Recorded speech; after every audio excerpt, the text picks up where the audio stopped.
Jai Gurudev, everyone. Welcome back. So, today is a very cold day here, and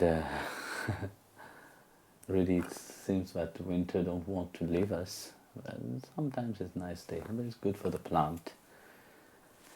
And so, as there's darshan later on, so we'll go quickly on to the question. Jai Gurudev, is there any way that we will be able to perceive the soul visibly or energetically with our worldly scientific tools and processes?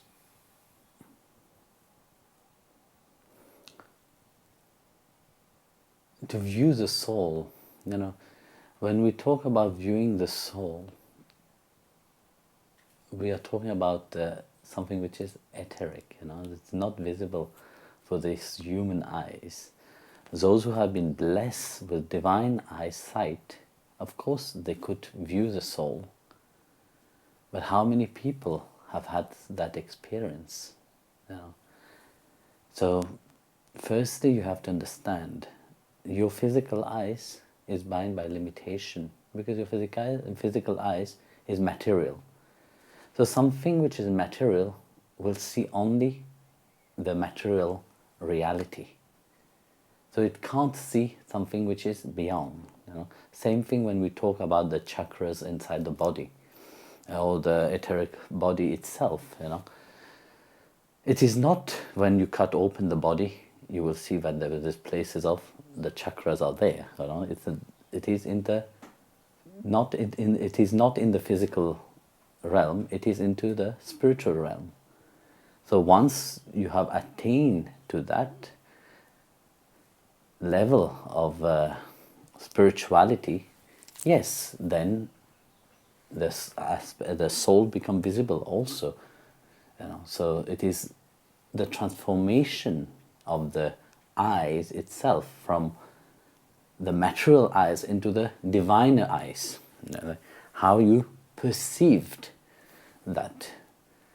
And there is many people who have attained to this level of realization, and of course gifts have been given to them that they could perceive other realm or other reality of things. For example, when you come for darshan, or when you are having darshan, what is perceived is your Atma itself. When I look at your Atma itself. For me, that is clear. I could see it. Of course, I see it not with this physical eyes. I see it with the divine eyes. So, likewise, when you grow in spirituality, that become a real things. Then you can start to see things which is not visible through the material eyes or the material way of looking at things from the mindset itself. Guruji, I have one wife. I have one wife. That's good. You're not desperate. You have 3 wives and have had a hard time keeping her happy for 15 years. Haribol. Yet, the Lord, in some incarnations, has many wives. Oh, the Lord is the Lord, Of course, Krishna had 16,008 wives, So. Can you explain why he does this and what is he trying to teach us? Also, Well, I can assure you he's not teaching you to have 16,008 wives, because one you can't even handle. I don't know how you will handle 16,008. So, carry on with your...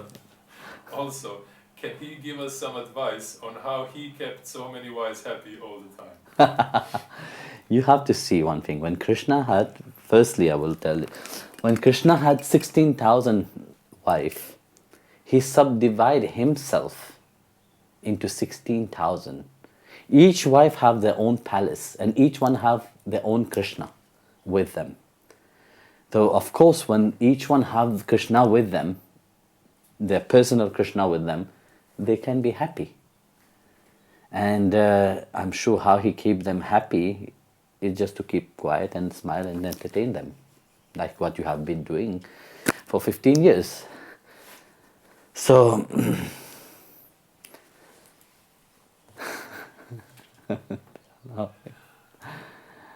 so, but one thing is that, you see, Krishna, we have to see, he's the Supreme Lord himself. You know. When he was young, he lived Govardhan. You know. Have you lived Govardhan when you were young? No, you didn't. No. So don't compare yourself firstly with Krishna. Bear in mind that he is the Supreme Lord himself who have manifest. And for him, there is no limitation of things.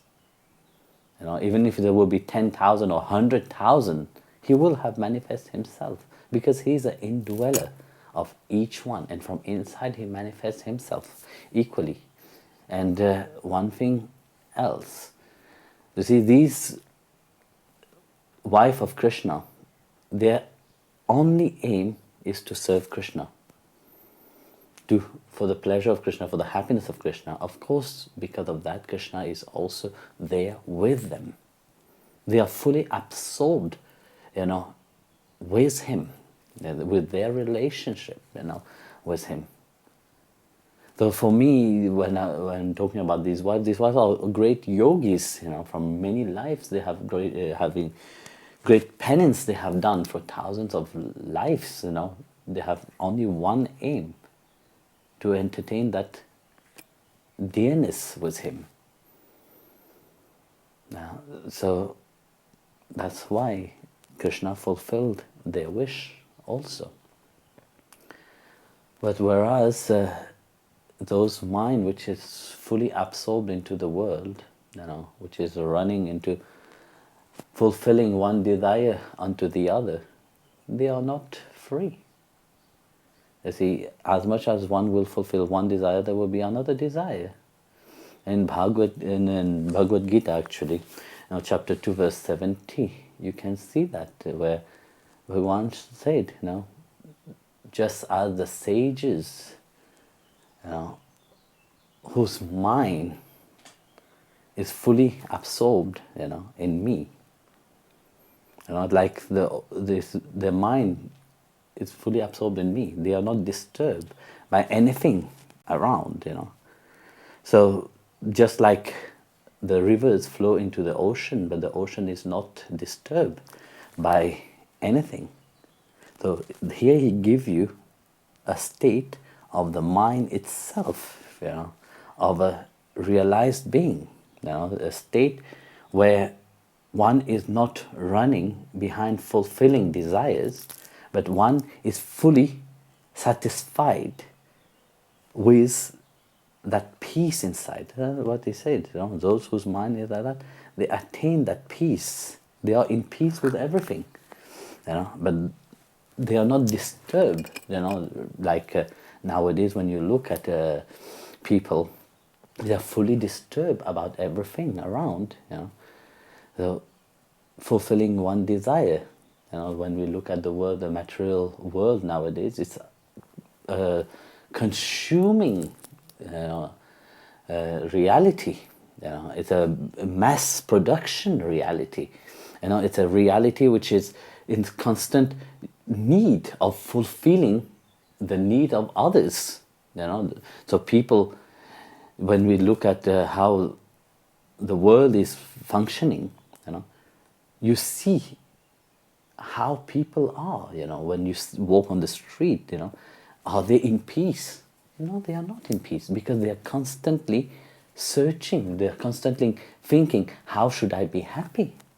What will make me happy? For them is something that will make me happy.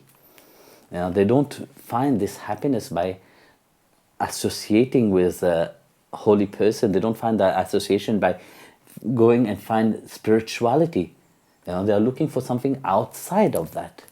So for millions of lives they have done the same thing, thinking that this world will give them happiness. And yet, you see, that consuming reality of the outside doesn't bring peace to anyone. It brings only more desire. One desire is never fulfilled. You see, you have a smartphone right now. In few weeks, when they create, let's say, smartphone, I don't know, 10, whatever, and the next smartphone will be 11 in the next few months. So constantly, the material world is working towards fulfilling an excitement inside of man's mind to fulfill a certain new desire. So you see, one desire leads to hundreds and thousands of desires. Well, one is never free about that. So for the sages, who is in the form of the wife of Krishna, they are fully satisfied. For them, like Krishna said in Bhagavad itself, Canto 11, chapter 12, verse 12 itself, it said, those sages whose mind is fully absorbed in me are not aware of their name and form. Again, here he referred to the water entering the ocean state undisturbed. So then he said, those which is born by me in intimacy attain peace. They are not aware of the body, they are not aware of their presence or of the future. It's so beautifully put here, you see. Those who is born in intimacy with me, it's not just a relationship, okay, I believe in God, that's it, no. But that bonding itself create that detachment from the outside reality. Then you're attached to a divine reality, or supreme reality in itself, which is beyond the concept of consumers, the concept of fulfilling the desire on the outside. Because the desire of the outside will never fulfill until you know who you are.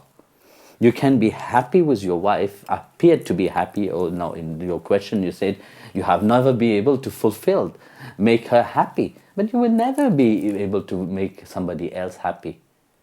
One thing is that you can make only yourself happy. Each one can be happy only for oneself. So when we are talking about someone into the material level, it is like that. We always say, yes, I'm happy because of that person. Or I'm happy because if I have this, or if I'm happy because I have that, or I'm happy, I want to make that person happy. If that person is miserable, you can try 100 lives itself to make that person happy. You will never be happy. You can try 100 lives to fulfill all the wishes of that person. That person will never be satisfied. Because that person itself is not satisfied with themselves, firstly. They don't understand anything. These people, when they look at other people being happy, they question, how can you be happy when I am in such a state? So you see clearly that fulfilling the desires of others, they don't bring anything. You can keep fulfilling, some people have lots of wealth, they can throw the wealth to others and say, yes, be happy about it. Or is they really happy because of that? No, they're happy because you are giving them, fulfilling the need for them outside. Once that is fulfilled, they will be still unhappy. So, in the life of Mirabai, there's this beautiful instant. Mirabai wanted to, always her mind was on Krishna, But when she was living in her palace, she was a princess, she was married to a prince, and for her she had to be there. So being in the palace, she have everything. And then you have, she have her guru, which is Ravidas. So Ravidas was a cobbler. He was mending shoes for living. And that was his simple life, and he was happy about that. So the people start to talk, people start gossiping around, said, look at Mira's guru. She live in a luxurious palace, but her guru is a pauper, is a beggar. It's a simple person from even a low caste person. That's how they used to refer to him. So one day, Mira heard about that. Said, oh, Then she started to think, my guru, why should he be so poor like that? Let me go and help him. So with that, she went to her treasure, and she took a diamond with her, and she brought it to Ravidas. So she bowed down to Ravidas, and she offered the diamond to Ravidas and said, Guru Maharaj, I would not like you to work like that. You look so, poor, and a very terrible state. I would like you to ease your sadness like that. Of course, Guru Ravidas didn't care much about it. He didn't even listen to. But Mira started forcing herself upon her guru. So you should take it, and really. And he said, no, I don't want it. I don't want it. He continuously refused that diamond. So Mirabai finally said, okay, you want it, you don't want it, I will leave this here. You do whatever you want. So she took it and put it in the thatch of his hut, in the roof, and she just left. So that didn't bother Ravidas at all. After some months, Mirabai came back again to have darshan of his Guru Maharaj, and she saw that he's still the same. Nothing have changed. He's still very poor and still mending the shoes and still doing his job. And I said, why are you still like that? So the Guru Maharaj said, I am happy. I'm happy by mending shoes. I'm happy to do what I'm doing. Then he said to her, please take your diamond, and when you go back, take your diamond, because that is of no use with me. So Mirabai looked into the roof and he found the diamond again. And the saint said, look, I have a greater treasure than this. And that treasure fulfill all my wishes. I don't have any desire for anything which is in the outside world. My only desire, is the name of the Lord Himself. And I find that great happiness, that great joy in the name of the Lord Himself. So that moment Mirabai realized that the greatness of real peace, real happiness is found only in the name of God. So, bowing down to Ravidas, she went back with that realization that this world will never fulfill one happiness. You may have millions, you can have trillions, but greediness will always jump into your mind to have more and more. That will never leave you in peace. The moment you let go of that greediness of fulfilling, or that greediness of making somebody else happy, thinking that I will be happy if they are happy, the moment you let go of that ideas inside of your mind, happiness will install itself inside of you. Otherwise, you will be always thinking running how to fulfill one more desire to make that person happy. When that person is the how to say, fountain of unhappiness itself, you can't. First, that person have to find happiness in themselves. Your wife should understand that what she wants of life. This is an individual path, you see. It's not, you can support each other, but your spiritual path, your path of happiness, your choice of being happy depend entirely upon you. Nobody else can do that for you. You know, in Bhagavad Gita chapter 6 verse 28, Bhagavan said, but the yogi or the devotee, whose mind is free from sin, easily attain the bliss of Brahman. So here you can see it's also in that verse itself how Bhagavan is saying, to be free. What have to be free? To be happy, really, one must be free from that pressure. You see, when you are happy, there is no pressure upon you. But when you are not happy, there's always a pressure upon your shoulder, that press you down. Here, Bhagavan said, these are all the sin that you accumulate inside of your mind. Thinking, yes, I want this to be happy, I want that to be happy, that person must be helping me to be happy. Then you will never be happy. Then you become all dependent on things of the outside. But free from that, one attain to true happiness.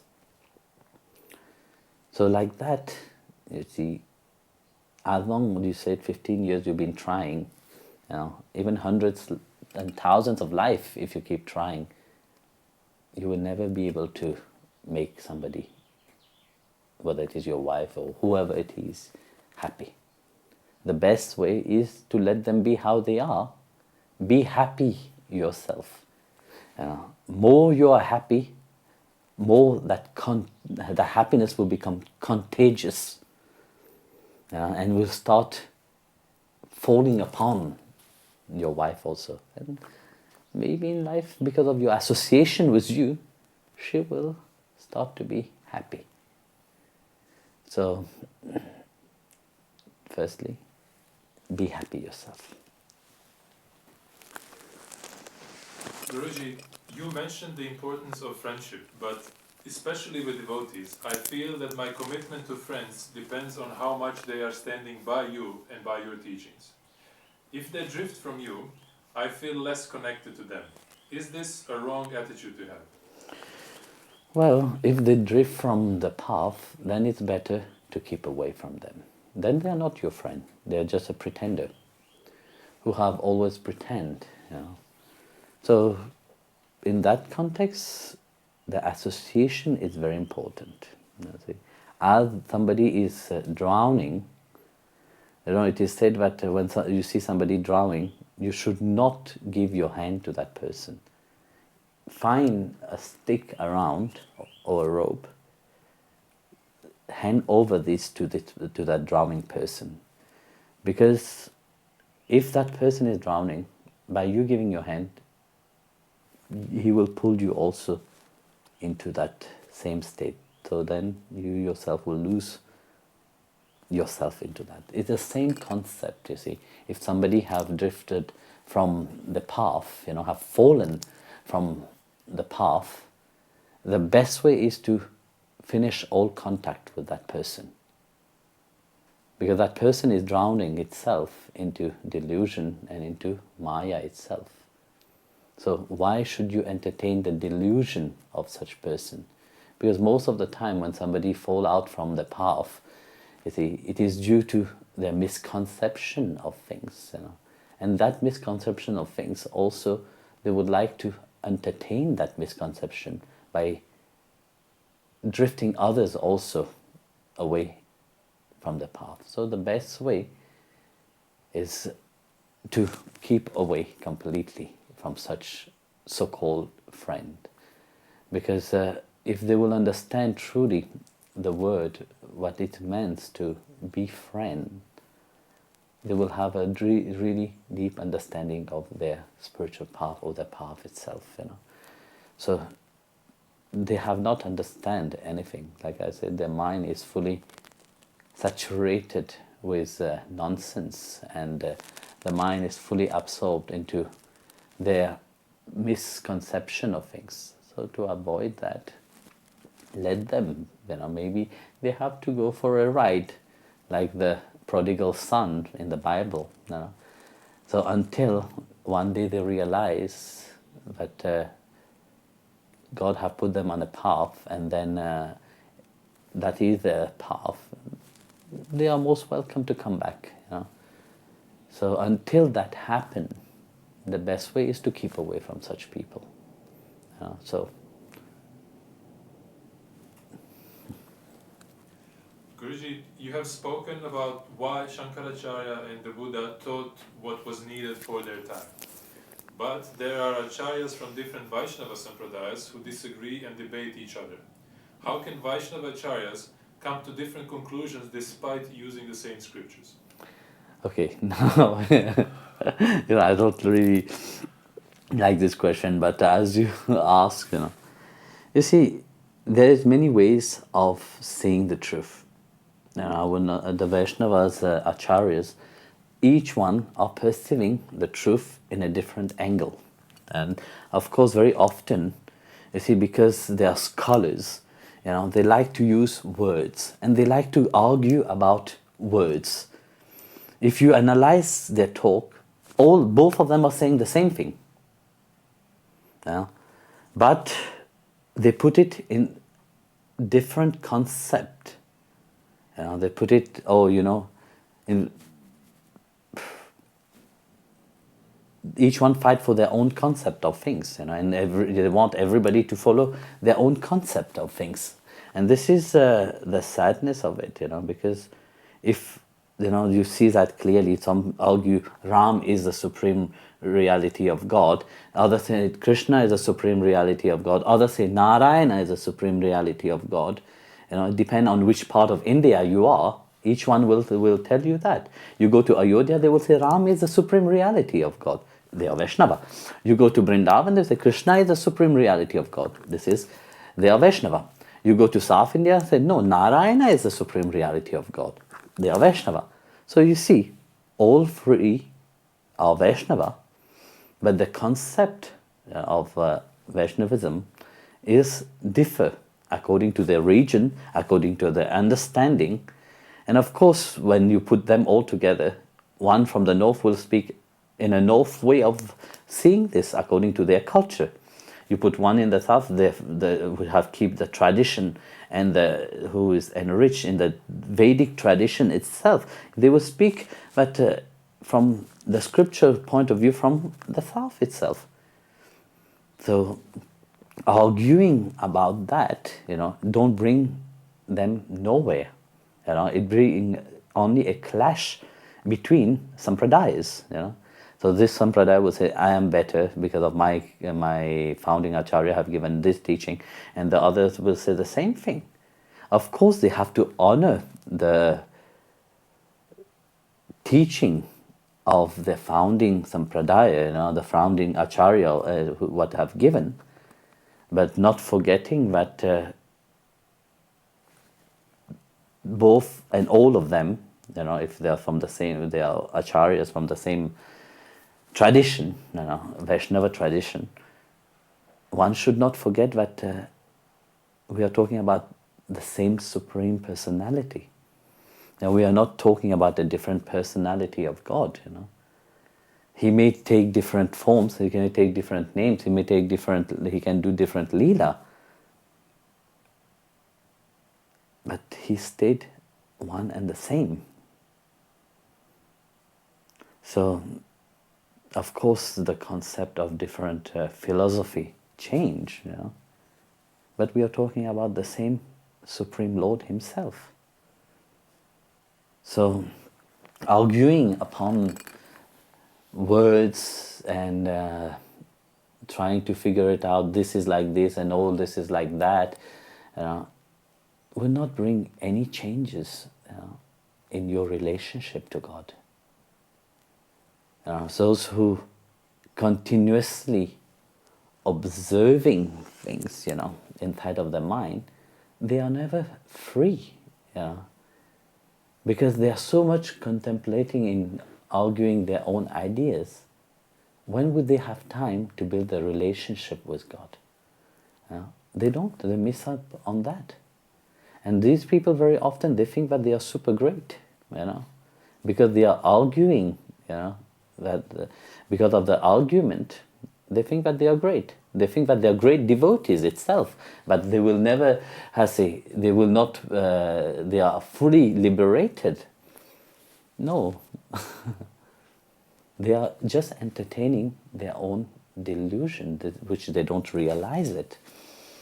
They don't realize that by arguing about that, don't change the Lord. You see Chaitanya Mahaprabhu, when there were argument, he kept quiet. He didn't say anything. Only when asked later on, what do you think about that? Then he explained himself. So he didn't jump and fight. That is my argument, this is it. No, he just explained his point of view.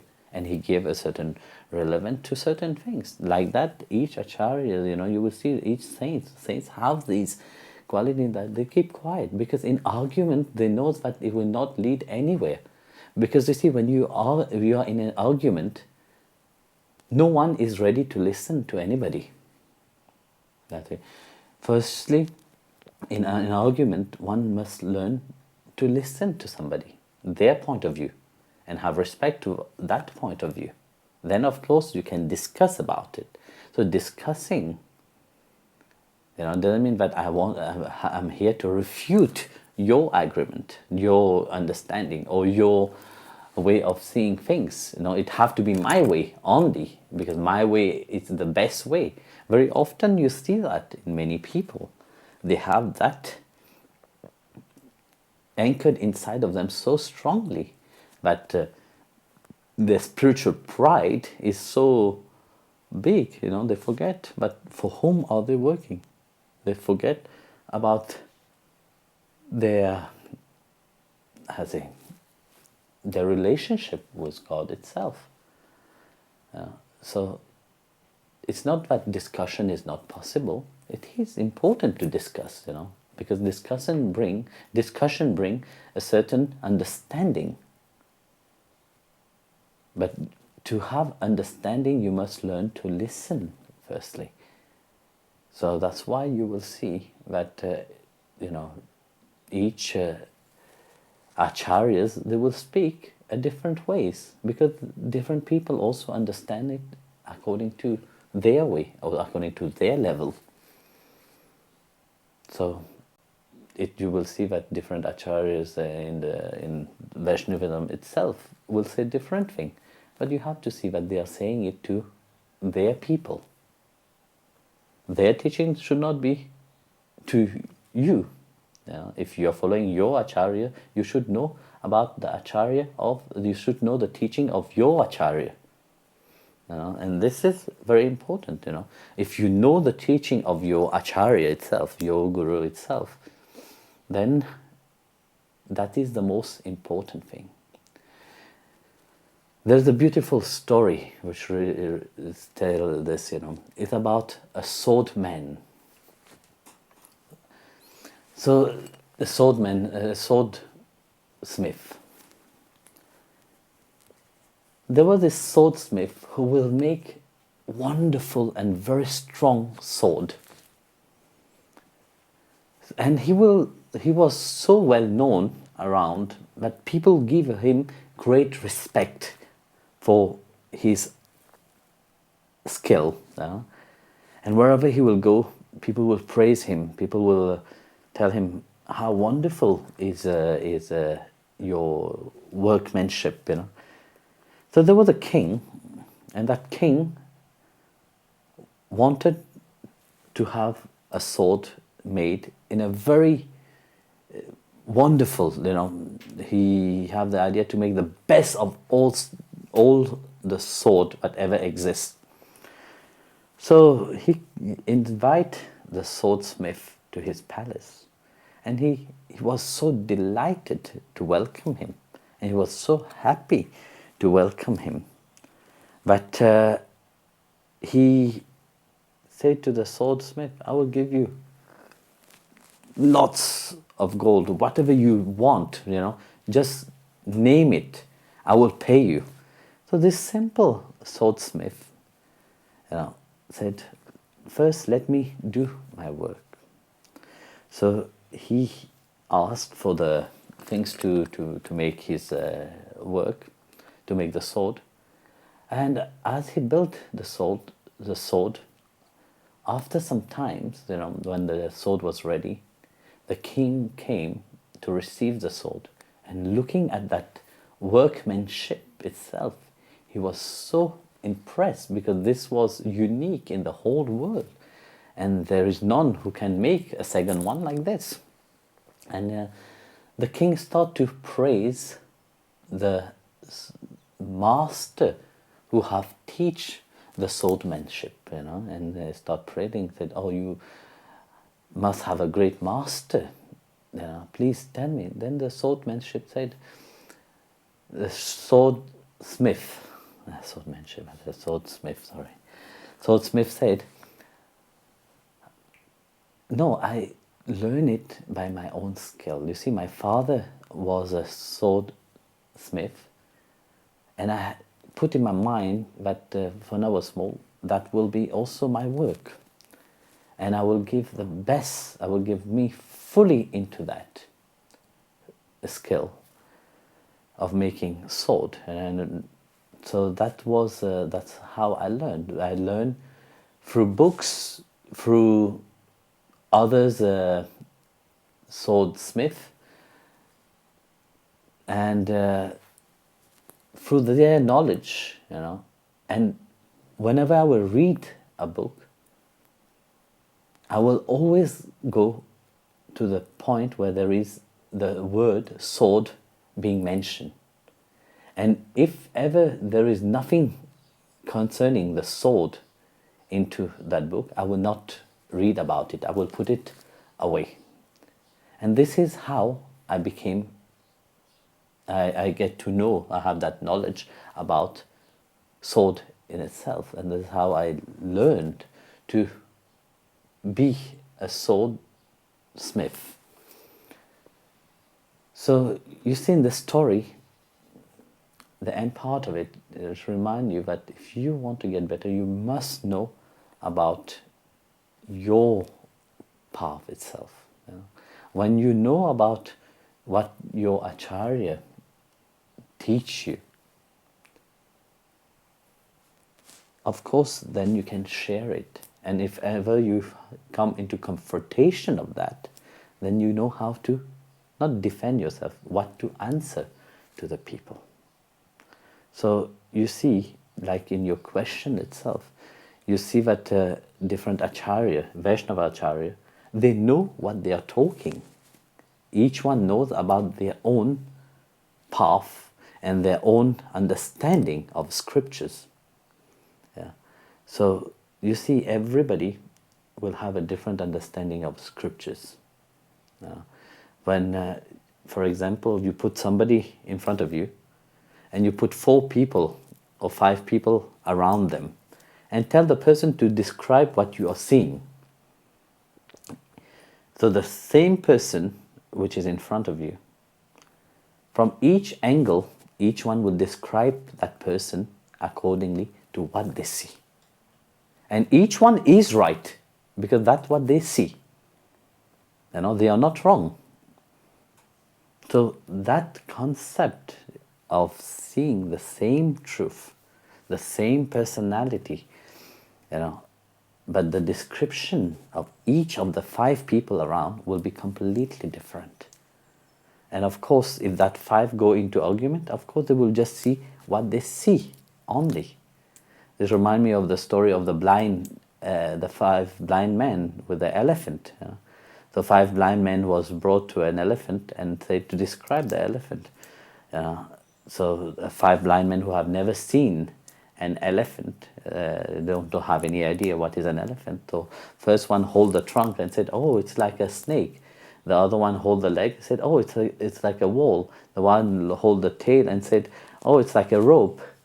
And the one hold the ears and said, oh, it's like a drum, like a